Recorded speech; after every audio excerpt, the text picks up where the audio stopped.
Right బాల్కోట గారు మీరు చూస్తూనే ఉన్నాం ఓవైపు పవన్ కళ్యాణ్ దీక్షకు సంబంధించి ఈ రోజు తిరుమల చేరుకున్నారు. రేపు ఆయన దీక్ష విరమణ, ఎల్లుండి తిరుపతిలో పెద్ద భారీ బహిరంగ సభ పెట్టేటువంటి ప్రయత్నం కూడా జరుగుతూ ఉంది. అసలు యాక్చువల్గా ఈ జరిగినటువంటి దీక్షని కానీ లేదా ఇవాళ ప్రకాష్ రాజ్ చేస్తున్న కామెంట్స్, వైఎస్ఆర్సీపీ కామెంట్స్ ఇవన్నీ మనం ఎలా చూడొచ్చు అంటారు? ధన్యవాదాలు. డిబేట్ లో పాల్గొన్న పెద్దలకి మిత్రులందరికీ నమస్కారాలు. శ్రీశ్రీ గారు చెప్పినట్టుగా కాదేది కవితగా నర్హం. ఆంధ్రప్రదేశ్ లో ప్రతిదీ కూడా రాజకీయ వివాదమే. మీరు అమ్మ అని పిలిచినా కూడా నీ అమ్మనే వినిపిస్తుంది. గత 5 ఏళ్ళుగా మనం అదే రాజకీయాలు చూసాం. మనం ఈ రోజున రాష్ట్రంలోనే కాదు దేశవ్యాప్తంగా హిందూ సమాజంలో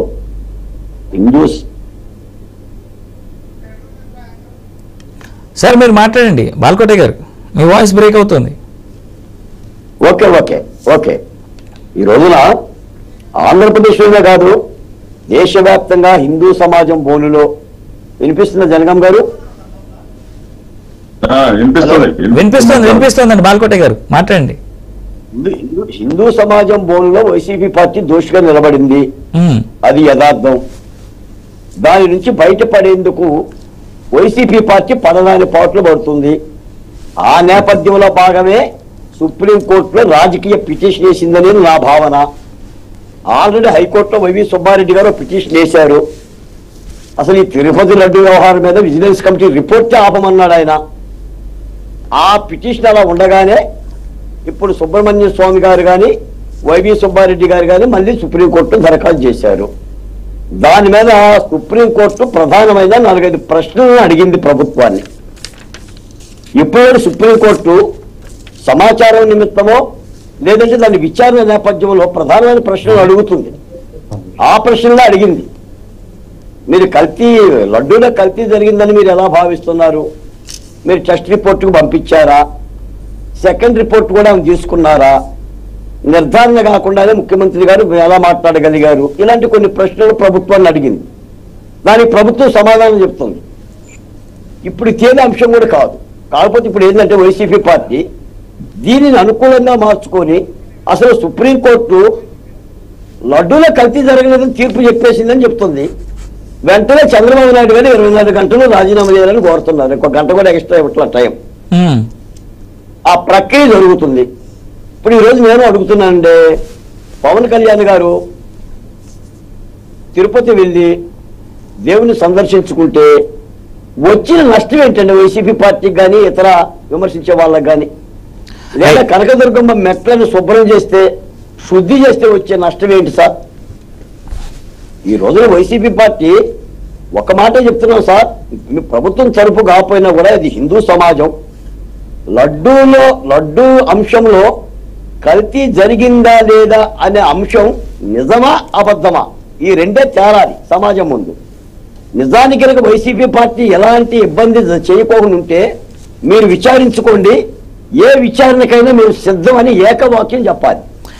అయితే బాల్కోట గారు మీద కనుక నమ్మకం లేకపోతే సిట్టు కాదు కేంద్ర ప్రభుత్వం ద్వారా మరో సంస్థని చేత విచారణ చేయించని అడగాలి.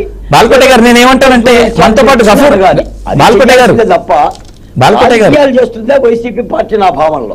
బాల్కోట గారు గఫూర్ గారు కూడా మనతో పాటు జాయిన్ అయ్యారు కాబట్టి గఫూర్ గారి మాటలో విందాం. అసలు ఆయన ఎలా చూస్తున్నారు ఈ మొత్తం జరుగుతున్నటువంటి విధానాన్ని అంతా, అసలు ఆయన ఎలా చూస్తున్నారు, ఆయన అనాలిసిస్ ఏంటంటే కూడా తెలుసుకునేటువంటి ప్రయత్నం చేద్దాం. గఫూర్ గారు నమస్తే అండి. మీకు మిగతా ప్యానల్ మెంబర్స్ కు మనం ఇప్పుడు తిరుపతి దేవస్థానము హిందువుల మనోభావాలకు సంబంధించినది మనకేమి అందులో ఏమి సందేహం లేదు. లక్షల మంది భక్తులు పోతుంటారు. అట్లాగే లడ్డు పవిత్రంగా భావిస్తారు. ఆ తర్వాత తీసుకుని వచ్చి పల్లెల్లో ఆ లడ్డు ఒక్కో ఇంటికి పంచుతారు, అంటే దాన్ని భాగాలు చేసి ఇంటింటికి పంచుతారు. ఇవన్నీ మనోభావాలకు సంబంధించింది. ఇప్పుడు తిరుపతి లడ్డులో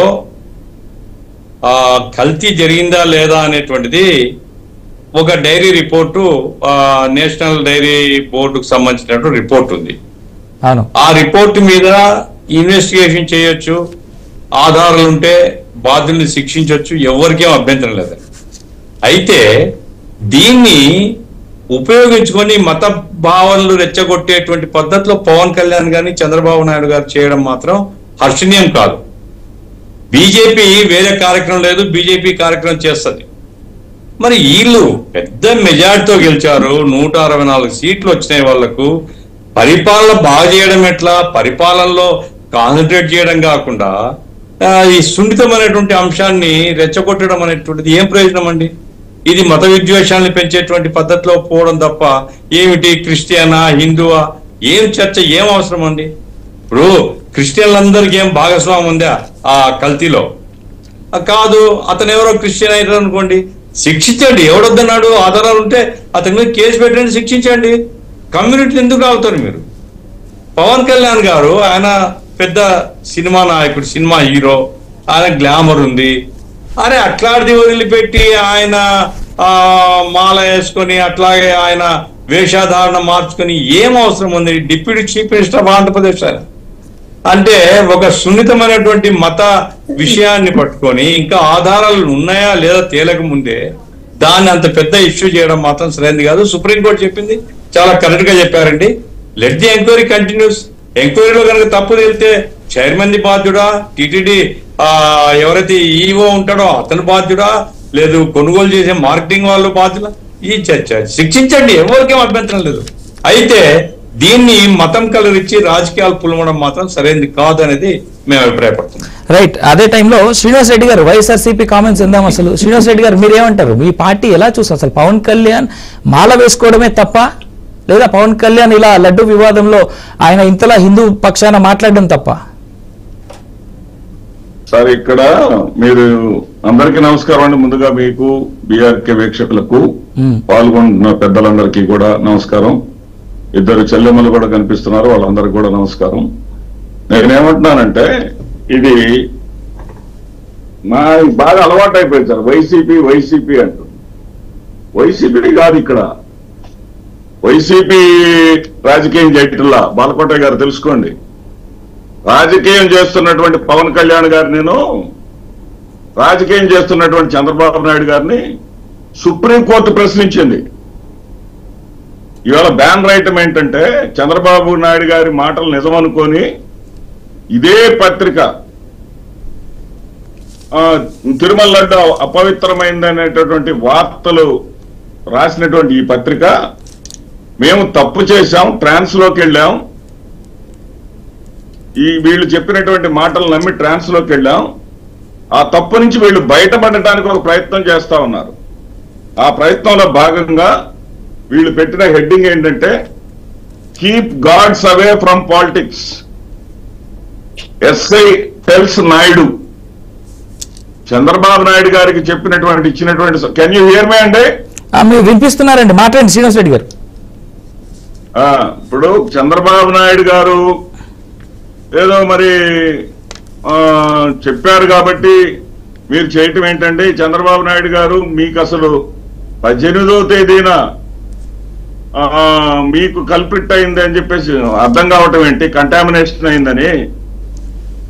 మరి అప్పుడు సైలెంట్ గా ఉండటం ఏంటి? 25వ తారీఖు నాడు ఎఫ్ఐఆర్ కట్టడం ఏంటని సుప్రీంకోర్టు అండి ప్రశ్నించింది.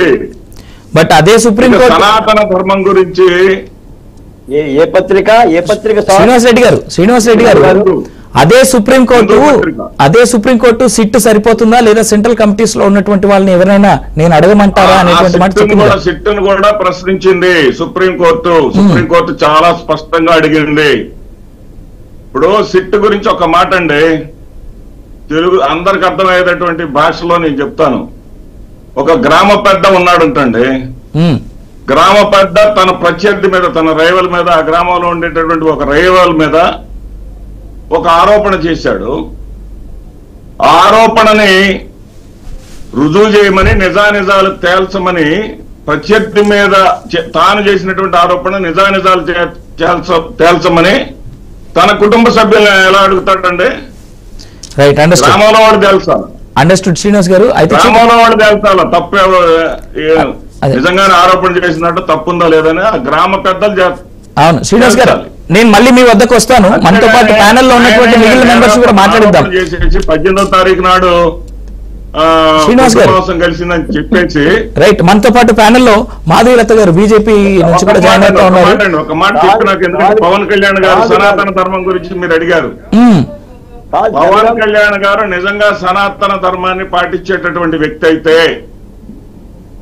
జగన్మోహన్ రెడ్డి గారు క్రిస్టియానిటీ పట్ల విశ్వాసం ఉన్నప్పటికీ కూడా మానవత్వం పట్ల ఉన్నటువంటి విశ్వాసంతో ఆయన పేరు వాళ్ళ తల్లిదండ్రులు జగన్మోహనుడుగా పెట్టారు. జగన్మోహనుడు అంటే శ్రీకృష్ణుడితో సమానం.